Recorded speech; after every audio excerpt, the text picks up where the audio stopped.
नमस्कार। स्वागत है आपका। आज की बात आपके साथ खास मेहमान के साथ खास चर्चा पर हमारे खास मेहमान होंगे मिस्टर मनीष करार। जोरदार तालियों के साथ इनका स्वागत किया जाए।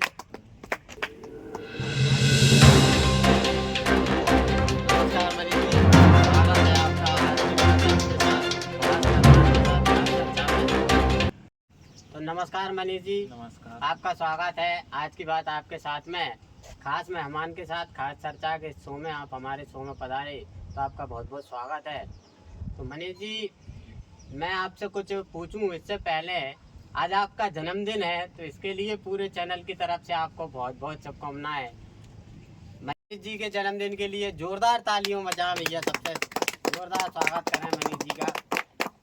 तो बहुत बहुत जन्मदिन की शुभकामनाएं मनीष जी आपको। तो आज आप कितने वर्ष के हो गए मनीष जी? मैं आपसे ये जानना चाहूँगा कितने वर्ष के आप हो गए?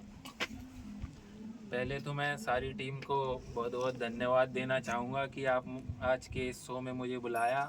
मैं सुनील जी को और उनकी पूरी टीम को आज की बात अपनी बात को मैं बहुत बहुत धन्यवाद देना चाहूँगा। सुनील जी, जैसा कि आपने आज पूछा है कि आज मेरा जन्मदिन है, मैं आज 27 वर्ष का हो गया हूँ और ये जो जीवन चल रहा है ये मेरा 27वां पड़ाव आज पूरा हो चुका है। मैं आज तो अपना आपके ये 27 वर्ष का जो अनुभव रहा है, जी इस बीच में आप किस किस दौर में रहे, जरा थोड़ा हमारे दर्शकों को बताना चाहेंगे? जी बिल्कुल, मैं बताना चाहूँगा कि आज मैं जो 27 वर्ष का हुआ हूँ उसमें आपने भी देखा है, आपका भी बचपन गुजरा है। आप भी मुझे बचपन से ही जानते हैं, गांव के सभी लोग सभी दर्शक लगभग मुझे जानते हैं। मेरा जो बचपन हुआ गुजरा है वो इसी गांव में, परवा गांव में मेरा बचपन गुजरा है। हाँ हाँ, परवाई की गलियों में खेलते हुए मैं बड़ा हुआ हूँ बिल्कुल और बिल्कुल। जो आज मैं इस अवस्था में आया हूँ, बचपन के मेरे काफ़ी दोस्त, आपके भी गांव के सभी लोग, सभी का श्रेय है। अनेक प्रकार के खेल क्रीड़ा मैं करते हुए आज इस पड़ाव में आया हूँ। शिक्षा मेरी वर्तमान की इसी गांव में, इसी परिवेश में हुई है, गांव के इसी परिवेश में हुई है। सारे खेल, क्रिकेट हो चाहे गिल्ली डंडा हो, सारे खेल जो नॉर्मलतः बच्चे खेलते हैं वो सारे खेल खेलते हुए आज हम बड़े हुए हैं। आधुनिक युग को भी आज मैं देख रहा हूँ कि 27 वर्ष में युग कितना परिवर्तन आ गया है। बहुत सारा परिवर्तन मैंने देखा है 27 वर्ष की आयु में ही।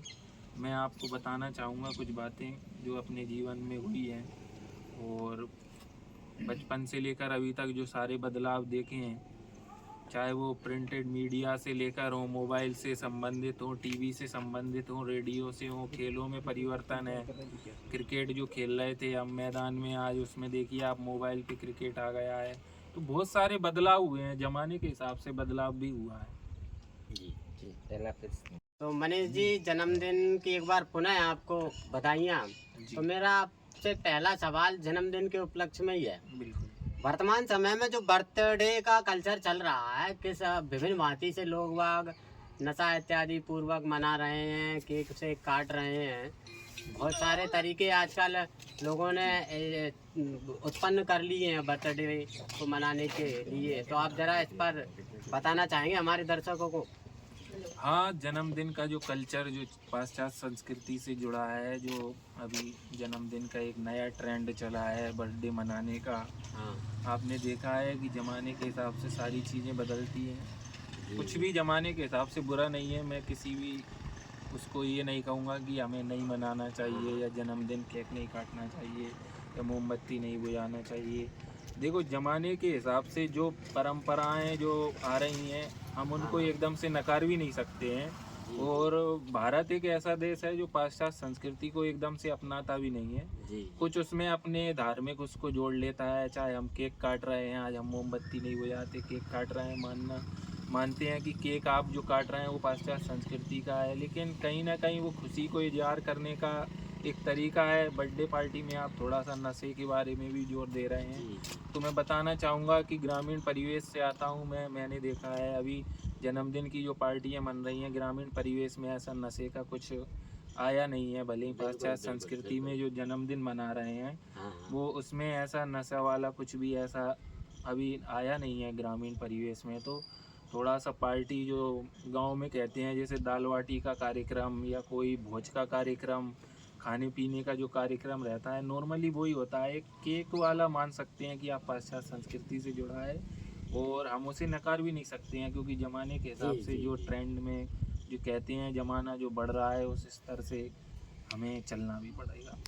हम किसी भी चीज़ को नकार एकदम से भी नहीं सकते हैं, बिल्कुल और ज़माना जिस तरीके से चल रहा है उस तरीके से थोड़ा सा ग्रामीण परिवेश को भी छूता हुआ, और कुछ जो संस्कृति जो बाहर से आई है, केक वगैरह दोनों का मिक्सअप देखने को आपको ग्रामीण परिवेश में जन्मदिन में दिखेगा। इसका मतलब ये है कि आप ये कहना चाहते हैं कि कुछ चीज़ों को छोड़कर बाकी ज़माने के हिसाब से ये ट्रेंड चल रहा है, तो इसको हम बिल्कुल बिल्कुल बिल्कुल बंद नहीं करवा नहीं सकते, नहीं ये नहीं चलेगा बिल्कुल। बिल्कुल। मैं आपसे अगला सवाल ये पूछना चाहता हूँ कि अभी अभी एक शब्द आया था पाश्चात्य सभ्यता, तो जी। किस प्रकार हमारे क्षेत्र में, हमारे देश में पाश्चात्य सभ्यता आजकल हावी हो रही है, तो इस विषय पर थोड़ा सा आप बताना चाहेंगे हमारे लोगों तक?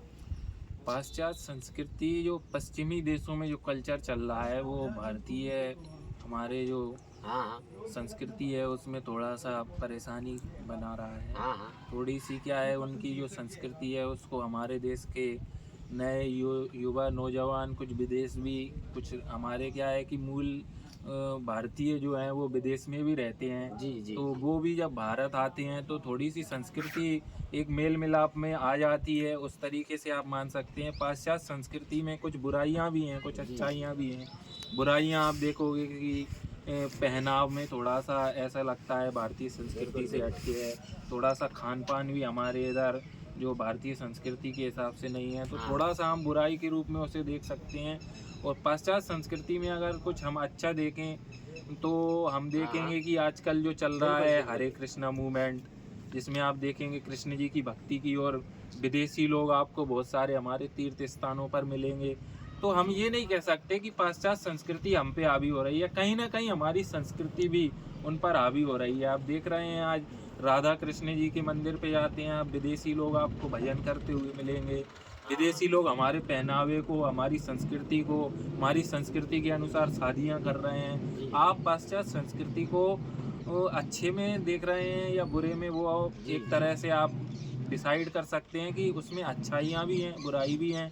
कुछ हमारी संस्कृति भी ऐसी है कि जो विदेशी लोग मान रहे हैं, कहीं ना कहीं हमारी संस्कृति उन पर भी हावी है। हम ये नहीं कह सकते कि पाश्चात्य संस्कृति हम पे हावी हो रही है। तो संस्कृति थोड़ा सा मेल मिलाप है, हमें से मान नहीं सकते कि पाश्चात्य संस्कृति इसका हम पे मतलब आप ये कहना चाहते हैं जी कि हमारी सभ्यता को विदेशी लोग अपना रहे हैं और विदेशों की सभ्यता को हम अपना रहे हैं, मतलब किसी की सभ्यता किसी पर हावी नहीं नहीं हो बिल्कुल बिल्कुल नहीं मान सकते। मैं इसका खंडन करता हूँ कि हिंदू संस्कृति जो है वो सत्य सनातन, आप संस्कृति को देखेंगे तो कहीं ना कहीं हमारी संस्कृति उन पर बहुत जोर से हावी हुई है, या हमारी संस्कृति में जो अच्छा है वो उन्होंने माना है। आज भी आप देखिए जगह जगह विदेशों में हमारे भगवान के मंदिर बनाए जा जी रहे जी हैं। जी हमारे देश का नेतृत्व आप देखेंगे विदेश में किस तरीके से स्वागत आप सोशल मीडिया पे भी देख सकते हैं। मैं दर्शकों को भी बताना चाहूँगा जी जी कि हमारे प्रधानमंत्री जी भी आप विदेश में जा रहे हैं, हमारी संस्कृति को मजबूती से रख रहे हैं। आप इस विषय में थोड़ा सा रिसर्च करिए तो आप पाएंगे कि हमारी संस्कृति पाश्चात्य संस्कृति पे बहुत जोर से हावी हो रही जी है। हम इस बात को मान नहीं सकते हैं। जी। तो मनीष जी, अभी कुछ ही दिन बाद अपना जो इस युवा दिवस के रूप में स्वामी विवेकानंद जी का आ रहा है, जी तो युवा दिवस के उपलक्ष्य में आप हमारे दर्शकों को कुछ बताना चाहेंगे? जी जी। आपने अभी पाश्चात्य संस्कृति से जुड़ा सवाल किया तो मुझे याद है कि स्वामी विवेकानंद भी एक बार शिकागो गए थे। हाँ हाँ आपको याद हो उस संदर्भ में सारे विश्व में आज पूरा भाई बहन करके उन्होंने जो संबोधित किया था, तो कुछ ही समय के बाद 12 जनवरी को उनका जन्म दिवस के रूप में पूरे भारतवर्ष में युवा दिवस के रूप में उनका जन्मदिन मनाया जाता है विवेकानंद जी का। स्वामी विवेकानंद जी का चरित्र मैंने भी पढ़ा है, और अपना जो गांव है उसमें उनका मूर्ति लगी हुई है। 12 जनवरी को उनका युवा दिवस काफ़ी हर्षोल्लास के साथ मनाया जाता है। इस वर्ष भी मनाया जाएगा। हर वर्ष की भांति बच्चों को भी उनके चरित्र के बारे में बताया जाता है। तो युवा दिवस जो है वो विदेशी संस्कृति से आप पाश्चात्य संस्कृति से जोड़ें तो युवा वो विदेश में जो विवेकानंद जी ने जो हिंदू जी। संस्कृति सनातन के बारे में जो विषय रखा था काफ़ी अच्छा उसको पश्चात लोगों ने, विदेशी लोगों ने सम्मान के साथ आदरपूर्वक माना था। जी तो मैं यही कहना चाहूँगा कि युवा दिवस में आप सभी भी सहभागी बने और विवेकानंद जी के विचारों के बारे में आप थोड़ा सा पढ़ें, बिल्कुल थोड़ा सा बिल्कुल। उनके जीवन को समझें। तो इससे क्या है कि विवेकानंद जी ने किस प्रकार से हमारी संस्कृति को विदेश में रखा, किस जी जी प्रकार से उन्होंने जीवन को जिया है, किस प्रकार से उन्होंने अपनी भारतीय संस्कृति, माँ काली के उन्होंने दर्शन किए हैं, उनको ज्ञान की प्राप्ति हुई है समुद्र के समीप। तो वो सारी चीज़ें अगर हम देखेंगे तो एक तरीके से बहुत बड़ा जीवन तो नहीं है उनका, लेकिन उनके जो वाक्य हैं, विचार हैं, वो बहुत ही हमारे जीवन को, युवाओं के लिए बहुत प्रेरित करने प्रेरणादायी हैं। वाले।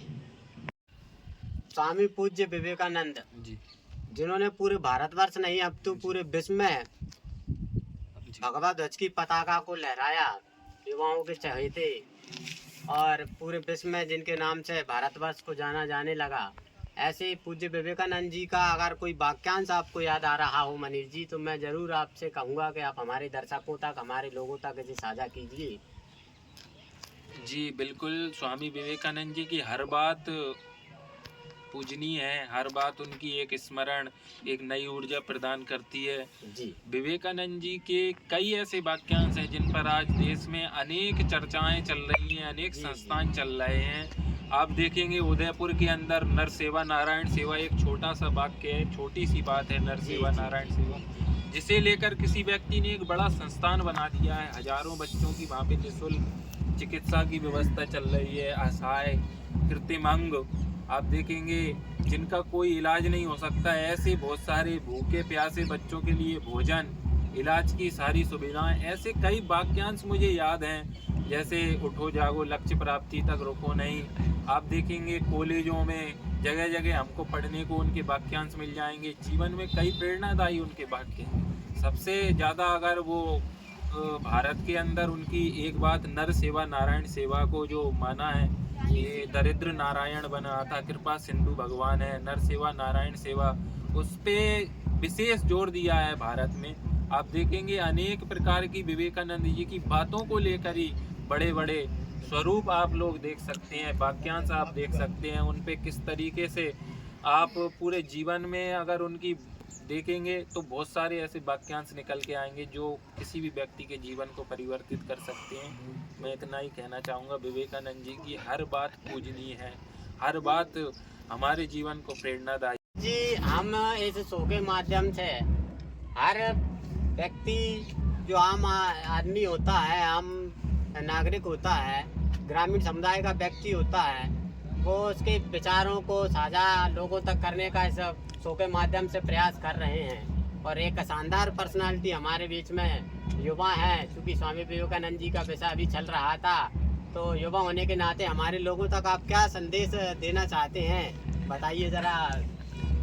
जी, मैं सुनील जी, आपके इस शो के माध्यम से मैं और दर्शकों को बताना चाहूँगा कि आपका जो शो है बहुत अच्छे तरीके से आप जो बात रख रहे हैं, बहुत अच्छा कार्यक्रम आप लोग करते हैं। मुझे विश्वास है कि ये कारवा और आगे बढ़ता रहेगा। जी आप जी बहुत अच्छा संदेश दे रहे हैं सुनील जी, एक समाज को एक नई दिशा देने का प्रयास कर रहे हैं बिल्कुल आप। इस बिल्कुल। व्याख्यान माला से आप नए नए जो अभी मैंने आपकी कुछ वीडियोस भी देखी हैं, उनमें जी आप जी फूलों की खेती से संबंधित उन्नतशील किसानों को ला रहे हैं, कोई धार्मिक कार्यक्रम जी कार्य करता है आप उसको भी ला रहे हैं। तो मैं थोड़ा अपने युवाओं के लिए एक बात ही कहना चाहूँगा कि आप ये जो टेक्नोलॉजी ज़माना चल रहा है, कृपया इसमें दुष्परिणाम जो भी हमारे टेक्नोलॉजी से संबंधित आ रहे हैं, कृपया उनसे बचें एक तो।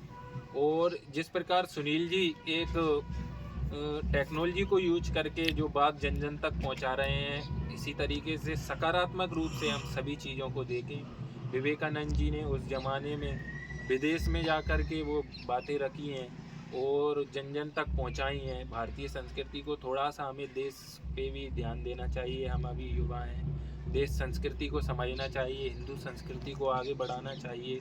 हम इसी संदेश के साथ आपके कार्यक्रम में आया था कि एक संदेश लोगों तक पहुँचे कि जो हिंदू सनातन पे अभी जो खतरा चल रहा है, आप चाहे बागेश्वर धाम जी को देखें, चाहे आप किसी भी हिंदू प्रवक्ता को देखेंगे, अभी विशेष जोर चल रहा है हिंदू संस्कृति पे, जो भी विदेश आक्रांताओं ने जो भी दुष्परिणाम किए हैं उनको उजागर करके हम उसे सुधार कर रहे हैं। तो हम उसे भी बता सकते हैं, हिंदू संस्कृति को बचाने के लिए टेक्नोलॉजी का हम यूज कर सकते हैं, जैसा कि आप कर रहे हैं।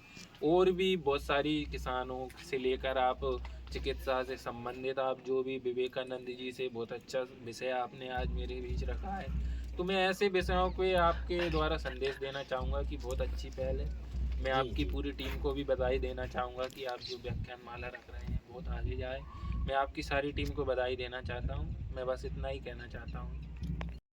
तो आज आप हमारे खास मेहमान, जी खास चर्चा पे आज की बात आपके साथ में आए, आपने अपना अमूल्य समय निकाला है, इसके लिए आपको बहुत बहुत धन्यवाद। इसी तरह लोगों तक हम एक अलग अलग वर्ग के लोगों, अलग अलग व्यक्तियों के साथ आपको साझा कराते रहेंगे, आपको जानकारियाँ मिलवाते रहेंगे। तो जोरदार तालियों के साथ एक बार मनीष जी का स्वागत हम करते हैं। आज के हमारे खास मेहमान थे मनीष जी। तो हमारे चैनल को लाइक करें, सब्सक्राइब करें, फॉलो करें। जय सिया राम।